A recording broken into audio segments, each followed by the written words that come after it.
अस्सलाम वालेकुम नाज़रीन, मैं हूं नबील रज़ा और आप देख रहे हैं लक्ष्यूरियस मार्केटिंग। नाज़रीन, शायद ही कोई ऐसा शख्स हो जो अपने पैसे को डबल करना ना चाहता हो। ये शायद ही कोई ऐसा शख्स हो जो ये चाहता हो कि वो आराम से ना बैठे और उसका पैसा पड़ा पड़ा उसको प्रॉफिट देने लग जाए। हर शख्स की ये कोशिश होती है कि वो बग़ैर हाथ हिलाए, बग़ैर हरकत किए अमीर हो जाए, और इसी वजह से मार्केट के अंदर हर आए दिन आपको बहुत सारे ठग, बहुत सारे लोग एक्सपोज होते नज़र आते हैं। बहुत सारी कंपनीज फ्रॉड करके भागती नज़र आती हैं। तो आज की इस वीडियो में हम बात करेंगे इसी मुद्दे के ऊपर। वीडियो का अंत तक लाजमी देखिएगा।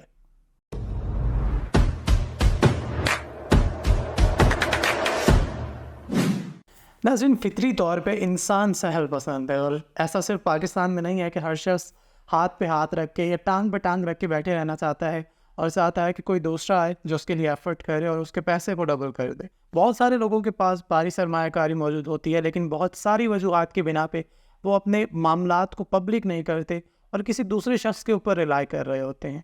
यही वजह है कि हर आने वाले दिन के साथ आपको मार्केट में मुख्तलिफ प्रॉफिट रेशोज़ के साथ मुख्तलिफ कंपनीज नज़र आती हैं। कभी वो बिफोर यू के नाम से नज़र आती हैं, कभी डबल शाह के नाम से।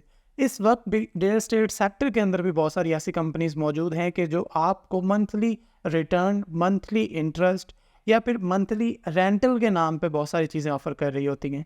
हम किसी भी कंपनी का नाम नहीं लेना चाहेंगे, क्योंकि पाकिस्तान में कानून भी कुछ इस तरह के मौजूद हैं कि आज जो मुश्किल में है, कल वो आसानी से मुश्किल से बाहर भी आ सकता है। और उसको प्ली बारगेनिंग का रूल कहा जाता है कि जो लीगल तरीके से आप अपने 2 नंबर के पैसे को लीगल कर सकते हैं। आपको अपने पैसे का एक चंक इदारों को पे करना होता है, जिसके बाद आपने जिस मर्जी तरीके से पैसा कमाया है वो लीगल हो जाता है। सो अनफॉर्चुनेटली इस सारे सिनेरियो में जो शख्स वो पैसा लूट कर या हथिया कर भाग रहा होता है, वो इदारों को एक हिस्सा दे के अपने बाकी सारे पैसे को जायज़, लीगल और शायद हलाल कर लेता है।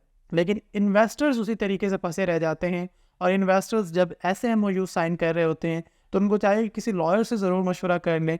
और उस चीज़ से हट के भी ये एक नहायत इलॉजिकल बात है कि एक चीज़ जो अभी कंस्ट्रक्ट हो रही है, आपको उसका रेंटल कैसे आ सकता है। आप ख़ुद भी अगर कोई भी घर तामीर करें, कोई भी दुकान तामीर करें, तो आप इस चीज़ को ज़रूर सामने रखिए कि जब तक वो चीज़ मुकम्मल नहीं हो जाएगी, जब तक उसकी फिनिशिंग नहीं हो जाएगी, कोई भी शख्स उसको किराए पे लेने के तैयार नहीं होगा। अलबत्ता जहाँ तक बात है सालाना बेसिस के ऊपर किसी किस्म के रिटर्न की, कि आपसे वही चीज़ कि जो भी कंस्ट्रक्ट हो रही है वो कोई दूसरा शख्स उसी हालत में ख़रीदना चाहे कि जिस हालत तक वो पहुँच चुकी है, और उसमें अगर कोई प्रॉफिट आ जाए तो वो लॉजिकल भी है और वो समझ आने वाला भी है। शरई तकाज़ों के ऊपर बहुत सारे लोग अपने कारोबार को हलाल या जायज़ करार देने के लिए बहुत सारे फतवे भी आपके सामने रखते हैं। लेकिन अगर आप एक बच्चे के सामने भी ये चीज़ रखें कि जो चीज़ इनकम्प्लीट है, जो चीज़ हवा में मौजूद है, जिस चीज़ की ग्राउंड के ऊपर कोई एग्जिस्टेंस या कोई रियलिटी नहीं है, वो चीज़ कैसे आपको मंथली बेसिस के ऊपर कोई भी प्रॉफिट दे सकती है। सो थोड़ा सा होश से काम लीजिए। वैसे तो एक बात कही जाती है कि जब तक लालची ज़िंदा है तब तक ठग भूखे नहीं मर सकते, लेकिन फिर भी अगर आप लालच को कम करते हुए, आप थोड़ा सा सब्र से काम करते हुए सिर्फ उन चीज़ों के ऊपर इन्वेस्ट करें कि जो आपको मंथली ना सही एनुअली शायद उसके ऊपर कोई प्रॉफिट आपको मिल जाए, और वो भी मार्केट ट्रेंड्स के हिसाब से। अगर कोई शख्स आज कोई बिल्डिंग बनाने के लिए कोई भी कदम उठाता है और 1 साल के बाद उसकी बिल्डिंग जिस भी लेवल पे पहुंचे, अगर वहाँ पर लैंड की कीमत में इजाफा हो जाएगा, अगर कंस्ट्रक्शन मटेरियल की कॉस्ट में इजाफा हो जाएगा, अगर मज़दूरों की मजदूरी में इजाफा हो जाएगा, तो ऑब्वियसली उस चीज़ की प्राइस में भी इजाफा हो जाएगा। जितने पैसे वो उसके ऊपर लगा चुका होगा उससे ज़्यादा उस वक्त उसकी वर्थ होगी। बट एक ऐसी चीज़ कि जो अभी कंप्लीशन के पास भी नहीं, जो शायद अभी सिर्फ कागज़ों में मौजूद है, और आप उसके ऊपर इन्वेस्ट करके वहाँ से मंथली अपना प्रॉफिट, ये शायद ऐसे कहा जाए कि अपने कैपिटल का कुछ हिस्सा वापस ले रहे हैं, तो वो किसी भी टाइम कोलैप्स कर सकता है। और मार्केट में बहुत बड़े बड़े नाम कोलैप्स कर भी चुके हैं।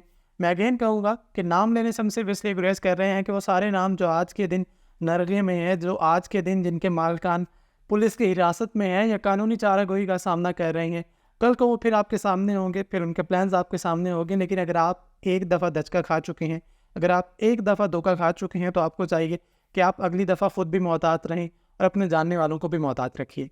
रमज़ान का महीना चल रहा है, तो अपने आसपास के लोगों का बहुत सारा ख्याल रखिए। सहरी और इफ्तारी शायद ऐसे मामलात हैं कि जो हर शख्स के लिए अफोर्ड करना इस महंगाई में पॉसिबल नहीं है।